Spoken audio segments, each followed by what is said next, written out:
BP online academy 99-এ সবাইকে স্বাগত জানাই। আজকের আমাদের আলোচনার বিষয় হলো একাদশ শ্রেণীর ফার্স্ট সেমিস্টার বাংলা সাজেশান। আমি আশা করছি এখানে যতগুলো প্রশ্ন আছে সেইগুলো যদি তোমরা খুব ভালো করে পড়ো তাহলে এর বাইরে কোনো প্রশ্ন তোমাদের পড়তে হবে না। এই তিনটে বিষয় অর্থাৎ বিশাল ডানাওয়ালা এক থুত্তুরে বুড়ো, ঈশ্বরচন্দ্র বিদ্যাসাগর কবিতা ও শ্রীকৃষ্ণ কীর্তন কাব্য। তার আগে বলে রাখি, যদি তোমরা আমার চ্যানেলে নতুন হয়ে থাকো তাহলে সাবস্ক্রাইব করে নোটিফিকেশানটি অন করে রাখো, যাতে পরের ভিডিও আপলোড করার সাথে সাথে তোমাদের কাছে নোটিফিকেশান পৌঁছে যায়। এবারে আমরা সাজেশান নিয়ে আলোচনা করব। ফার্স্ট প্রশ্ন, বিশাল ডানাওয়ালা এক থুত্তুরে বুড়ো গল্পটি কোন ছোট গল্পের অনুবাদ? আনসার হবে কি না a very old man with ইনরমাস wings. পরের প্রশ্ন, কোন দিন থেকে সারা জগৎ বিষণ্ণ হয়েছিল? আনসার হবে মঙ্গলবার। পেলাইয়ের স্ত্রীর নাম কি? আনসার হবে এলিসেন্দা। পাদ্রী গণশাখা পেলাইয়ের বাড়িতে কখন এসে হাজির হয়? সকাল 7টার আগে। শয়তানের ছলের অভাব হয় না উক্তিটি কার?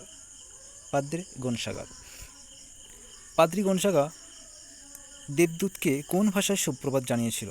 আনসার হবে লাতিন ভাষায়। সার্কাসের উড়ন্ত দর বাজিকরকে কার মতো দেখাচ্ছিল?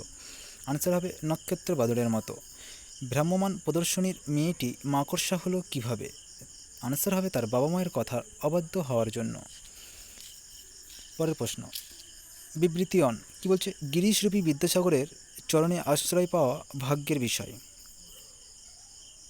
বিবৃতি কী বলছে?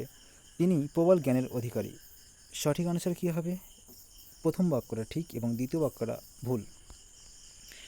তারপর প্রশ্ন কী বলছে? বলছে মহাপর্বতের সান্নিধ্য পাওয়া যায় ভাগ্য বলে। ভাগ্যবান মানুষ আশ্রয় নেয় মহাপর্বতের চূড়ায়। এই কবিতায় মহাপর্বত বলতে হিমালয়কেই বোঝানো হয়েছে। বিদ্যাসাগর ছিলেন করুণার সিন্ধু। আনসার হবে 1 নম্বর আর 4 নম্বর বাক্যটি সত্য, 2 নম্বর আর 3 নম্বর বাক্যটি মিথ্যা। পরের প্রশ্ন, শ্রীকৃষ্ণ কীর্তন কাব্যের পুঁথি আবিষ্কার করেন? আনসার হবে বসন্তরঞ্জন রায় বিদ্যুৎ বল্লভ মহাশয়। শ্রীকৃষ্ণ কীর্তন বাংলা সাহিত্যের কোন যুগের নিদর্শন? আনসার হবে আদি মধ্যযুগের। দ্বিতীয় পদ্মাবতী বলে কাকে সম্বোধন করা হয়? আনসার হবে গোবিন্দ দাস। পরের প্রশ্ন, শ্রীকৃষ্ণ কীর্তনের কবি কোন কোন নামে পাওয়া যায়? আনসার হবে বড়ুচণ্ডীদাস, চণ্ডীদাস, অনন্ত বড়িচণ্ডীদাস। পরের প্রশ্ন, শ্রীকৃষ্ণ কীর্তন কাব্যের যে খণ্ডটিকে পণ্ডিতেরা প্রক্ষিপ্ত বলে মনে করেছেন সেটি হলো? আনসার হবে রাধা বিরহ। পরের প্রশ্ন, মধ্যযুগে মোট কতজন চণ্ডীদাসের অস্তিত্বের কথা জানা যায়? আনসার হবে 4 জন। পরের প্রশ্ন হলো শ্রীকৃষ্ণ কীর্তন নামকরণটি করেছিলেন? আনসার হবে বসন্তরঞ্জন রায় বিদ্যুৎ বল্লভ। পরের প্রশ্ন, রাধাকৃষ্ণ ছাড়া শ্রীকৃষ্ণ কীর্তন কাব্যের মুখ্য চরিত্র কে? আনসার হবে বড়াই। তারপরে প্রশ্ন, শ্রীকৃষ্ণ কীর্তন কাব্যের সব থেকে বেশি পদ আছে কোন খণ্ডে? আনসার হবে দান খণ্ডে। পরের প্রশ্ন, শ্রীকৃষ্ণ কীর্তন কাব্যে মোট পদ সংখ্যা কটি? না, আনসার হবে 418টি। ভাগবতে রাস বলা হয়েছে শ্রীকৃষ্ণ কীর্তনের ড্যাশ খণ্ডকে? আনসার হবে বৃন্দাবন খণ্ডকে। শ্রীকৃষ্ণ কীর্তন কাব্যে নারদ চরিত্রটিকে পাওয়া যায় ড্যাশ খণ্ডে? আনসার হবে জন্ম খণ্ডে। ঈশ্বরচন্দ্র বিদ্যাসাগর কবিতাটি যে কাব্যগ্রন্থের অন্তর্গত? আনসার হবে চতুর্দশপদী কবিতাবলী। কী সেবা তার সুখ সদনে? কার কথা বলা হয়েছে এখানটায়? পর্বতের কথা বলা হয়েছে। বিদ্যাসাগরকে কবিতায় কার সাথে তুলনা করা হয়েছে? আন্দার হবে এর সঠিক আনসার হবে পর্বত, নদী ও দীর্ঘ তরুর সঙ্গে। পরের প্রশ্ন কী বলছে? যে জন আশ্রয় লয় সুবর্ণ চরণে, ড্যাশে হবে চরণে আনসার। দানে বাড়ি নদীরূপ বিমলা ড্যাশ, আনসার হবে কিঙ্করী। দিবসে শীতল শাসী ছায়া, আনসার হবে বনেশ্বরী। পেলাইও ইস্তফা দিয়েছিলেন তার ড্যাশ কাজে? সাধ্যপালের কাজে।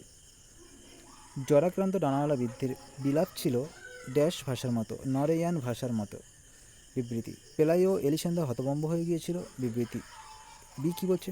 তারা তাকিয়েছিল ডানাওয়ালা বৃদ্ধের পড়ে থাকা শরীরটার দিকে। সঠিক আনসার হবে কি? এর কারণ হলো বি, কারণ পেলাইও এলিসেন্দা হতভম্ব হয়েছিল কারণ তারা তাকিয়েছিল ডানাওয়ালা বৃদ্ধের পড়ে থাকা শরীরটার দিকে। যদি তোমরা এই ভিডিও সাজেশনের পিডিএফ পেতে চাও তাহলে আমাদের টেলিগ্রাম চ্যানেলে যুক্ত হয়ে যাও। আমাদের ডেসক্রিপশন বক্সে টেলিগ্রাম চ্যানেলের লিঙ্ক দেওয়া আছে। আর সেই সাথে সাথে যদি ভিডিওটি ভালো লেগে থাকে তাহলে বন্ধুদের শেয়ার করো এবং কমেন্ট বক্সে গিয়ে জানিয়ে দাও যে এরপরে তোমরা কোন অংশ থেকে ভিডিও পেতে চাও।